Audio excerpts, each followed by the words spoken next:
আমরা প্রতিদিন অনলাইনে কত কিছুই তো করি তাই না? স্ক্রল করি, ক্লিক করি, লাইক দিই। এগুলোকে খুব সাধারণ কাজ মনে হয়, কিন্তু মজার ব্যাপার হলো এই ছোট ছোট কাজগুলোই কিন্তু একদম নীরবে আমাদের অজান্তেই আমাদের ভবিষ্যতের ভিড়টা গড়ে তুলছে। চলুন আজ এই ব্যাপারটা গভীরে গিয়ে একটু দেখি এর পিছনে আসলে কি ঘটছে। আলোচনার শুরুতেই একটা খুব সরাসরি প্রশ্ন। কখনো কি এমনটা মনে হয়েছে যে জীবনটা যেন নিজে থেকেই একটা নির্দিষ্ট দিকে এগিয়ে চলেছে, কিন্তু এর চালকের আসনে ঠিক কে বসে আছে সেটা যেন ঠিক পরিষ্কার নয়? এই প্রশ্নটাই কিন্তু আমাদের আজকের আলোচনার একদম কেন্দ্রে। তাহলে চলুন আর দেরি না করে এই রহস্যময় স্থপতির পরিচয়টা জেনে নেওয়া যাক। মানে কোন সেই শক্তি যা আমাদের অজান্তেই আমাদের ভবিষ্যতের নকশাটা তৈরি করে চলেছে? হ্যাঁ, সেই অদৃশ্য স্থপতি আসলে আর কেউ না, আমাদের নিজেদেরই ডিজিটাল অভ্যাসগুলো। ভাবুন তো একবার, প্রতিদিনের এই যে এত অনলাইন কাজকর্ম যেগুলোকে আমরা হয়তো তেমন একটা গুরুত্বই দিই না, এগুলোই কিন্তু আমাদের ভবিষ্যৎ পরিচয়ের এক একটা ইটের মতো। আর এই ছোট ছোট ইটগুলো মিলেই ধীরে ধীরে তৈরি হয়ে যাচ্ছে আমাদের জীবনের বিশাল এক কাঠামো। কিন্তু প্রশ্নটা হলো, এই সাধারণ অভ্যাসগুলো কিভাবে এতখানি শক্তিশালী হয়ে ওঠে বলুন তো? কিভাবে এগুলো আমাদের জীবনকে প্রায় একটা অটো পাইলট মোডে চালানোর ক্ষমতা পেয়ে যায়? এর পেছনে কিন্তু কাজ করে খুবই শক্তিশালী এক মনস্তাত্ত্বিক প্রক্রিয়া। আমাদের সব অভ্যাসে কিন্তু একটা শক্তিশালী চক্রের মধ্যে দিয়ে গড়ে ওঠে। মনোবিজ্ঞানের ভাষায় একে বলা হয় হ্যাবিট লুপ। এটাই হলো সেই ইঞ্জিন যা আমাদের ভেতরের প্রায় সমস্ত স্বয়ংক্রিয় আচরণগুলোকে চালায়।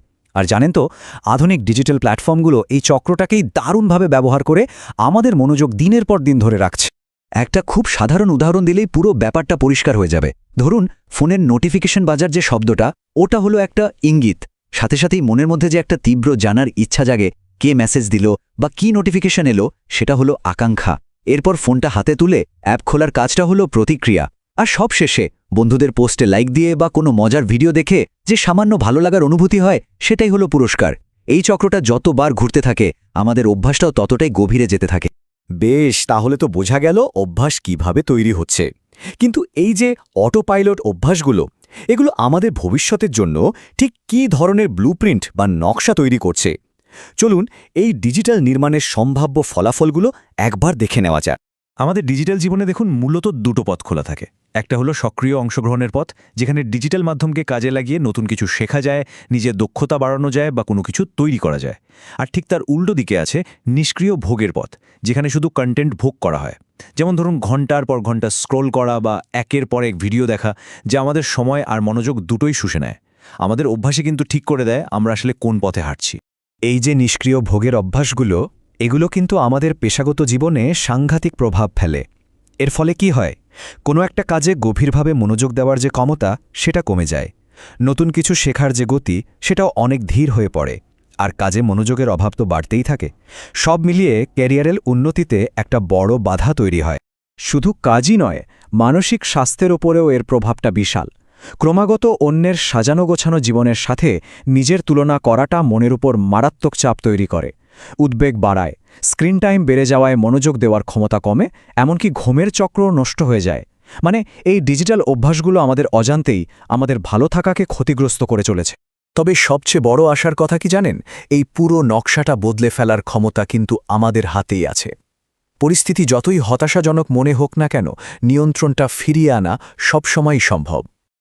আসল কথাটা হলো, আমরা এই গল্পের কোনো অসহায় দর্শক নই, বরং আমরাই আমাদের ভবিষ্যতের প্রধান স্থপতি।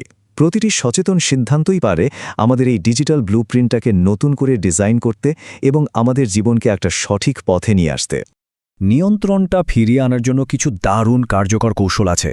যেমন আপনার সোশ্যাল মিডিয়া ফিডটাকে এমনভাবে সাজান যা আপনাকে নতুন কিছু শেখায় বা অনুপ্রাণিত করে। অপ্রয়োজনীয় পেজগুলো আনফলো করে দিন। দিনের একটা নির্দিষ্ট সময় গভীর মনোযোগ দিয়ে কাজ করার জন্য আলাদা করে রাখুন, যাকে বলে ডিপ ওয়ার্ক। আর ওই সময় ফোনের সমস্ত নোটিফিকেশন বন্ধ রাখুন। এমনকি সপ্তাহে একদিন ডিজিটাল দুনিয়া থেকে একটু বিরতি নিয়ে দেখুন, দেখবেন মানসিক স্বাস্থ্যের একটা বিরাট ইতিবাচক পরিবর্তন আনবে। এই কথাটা আমাদের সবারই মনে রাখা খুব দরকার। আমাদের আজকের এই ছোট ছোট ডিজিটাল পছন্দগুলোই কিন্তু আমাদের ভবিষ্যতের ভিতটা তৈরি করছে। তাই প্রত্যেকটা ক্লিক, প্রত্যেকটা স্ক্রলই আসলে খুব গুরুত্বপূর্ণ। সবশেষে এই প্রশ্নটা রইল সবার নিজের কাছে। নিজের ডিজিটাল অভ্যাসগুলোকে এবার জেনে ও বুঝে এখন সিদ্ধান্ত নেওয়ার পালা। আমরা নিজেদের জন্য ঠিক কীরকম ভবিষ্যৎ নির্মাণ করতে চাই।